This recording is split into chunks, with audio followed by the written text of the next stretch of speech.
A storm was coming, October weather, heavy and fast. 7 young coordinators scattered across Portland. Well, they knew something was wrong.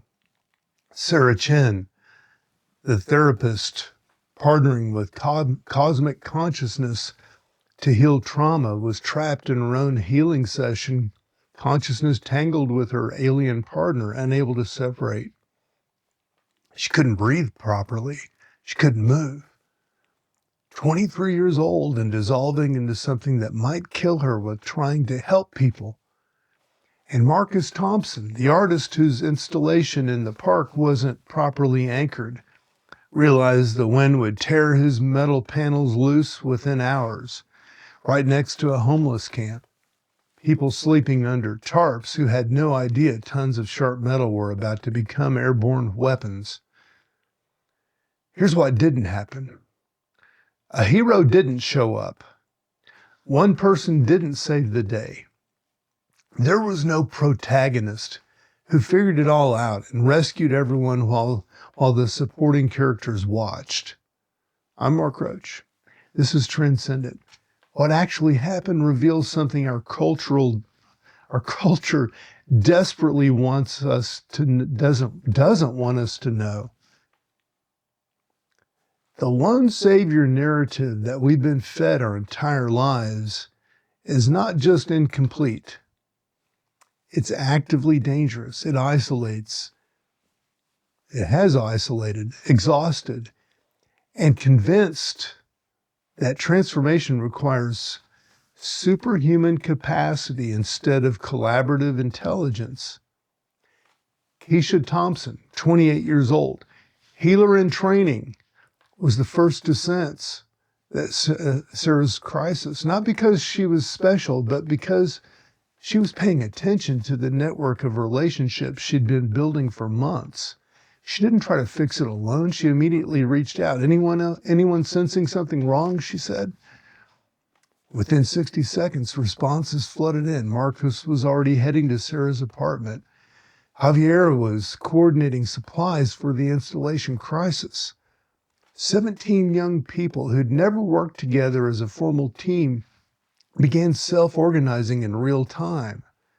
No central command, no designed leader, or no designated leader, or self-proclaimed leader.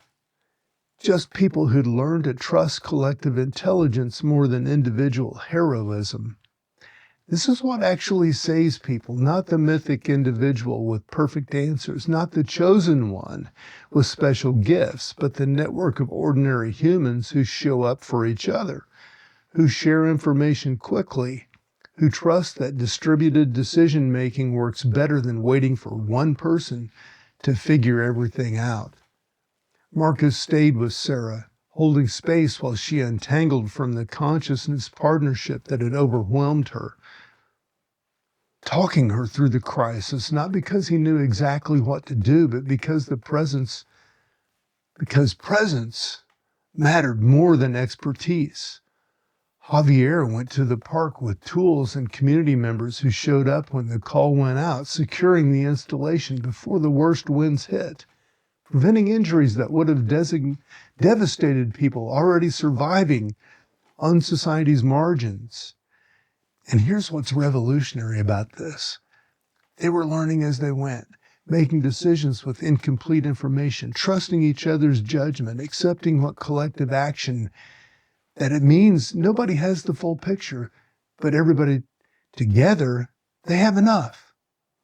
The cultural narrative we've been sold says leadership looks like one person at the front making the hard calls, carrying the weight. That's the story in every superhero movie, every business biography, every political campaign.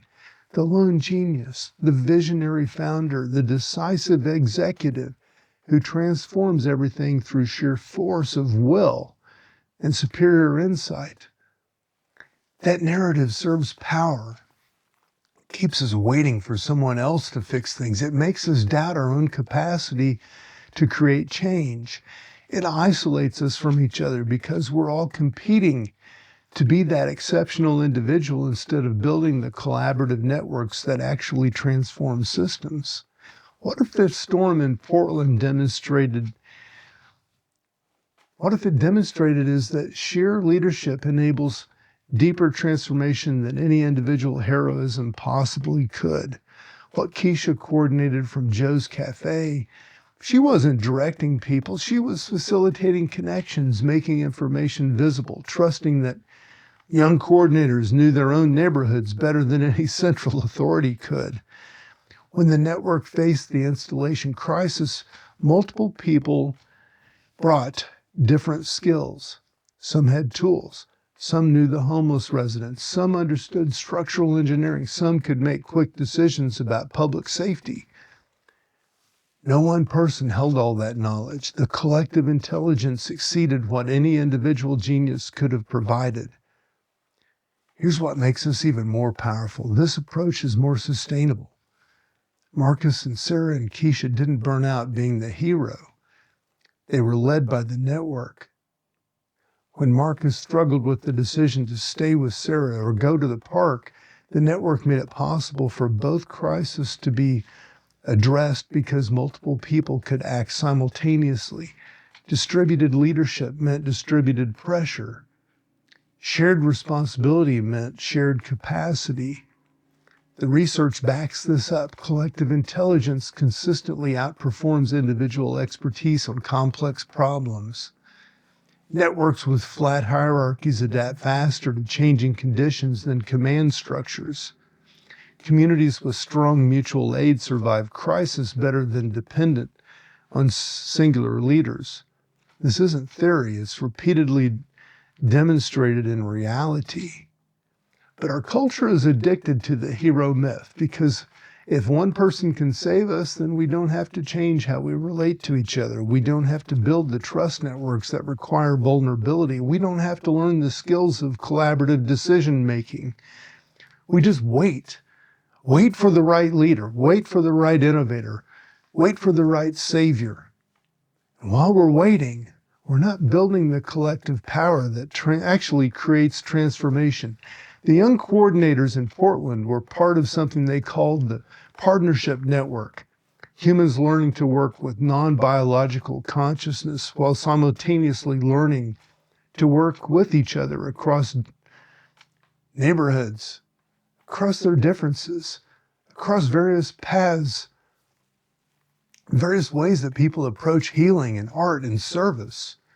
What they discovered through repeated crisis is that autonomous organization works, not perfectly, not without mistakes, and with conflicts, and with painful learning.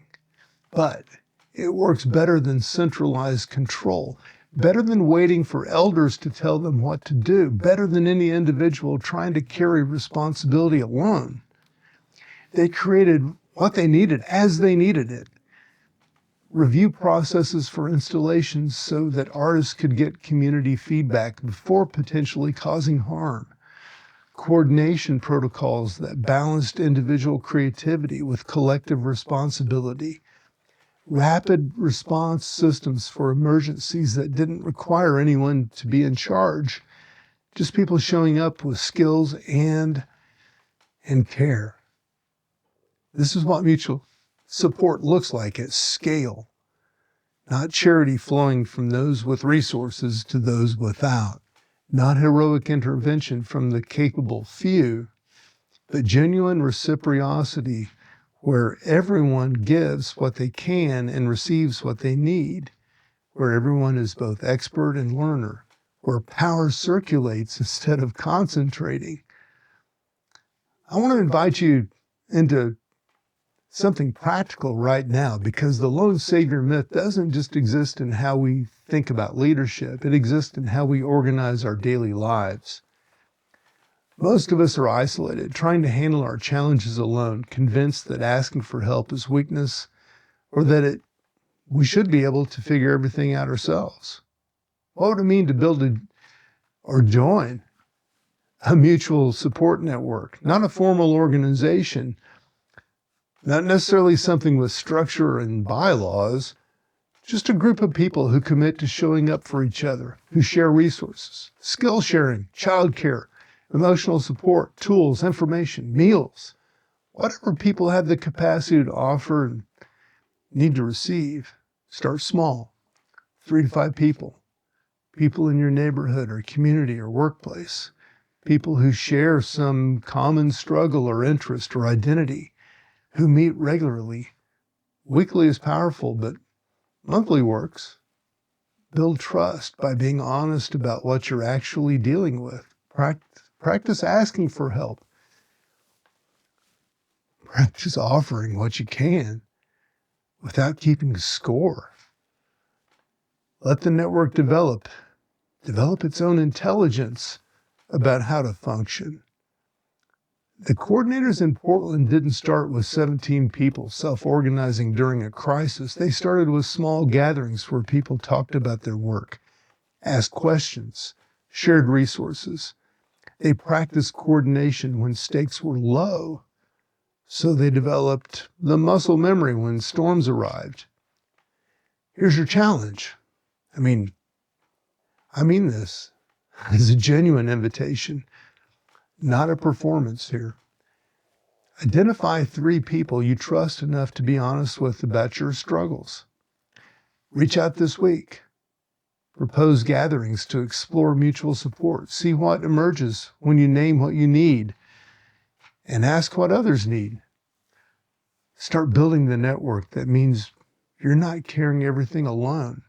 And then it comes back, then come back. Tell us here what happened.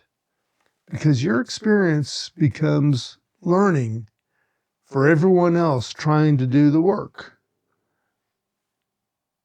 The comment sections that we have right here on this platform becomes its own kind of network, its own collective intelligence about what works and what doesn't. I'm Mark Roach. This is Transcendent, wishing you all the best. And my final observation today, the myth of the lone hero makes us weak by isolating us. Collective action makes us powerful by connecting us. The revolution isn't coming from a savior. It's already happening through networks of ordinary people who refuse to be alone anymore.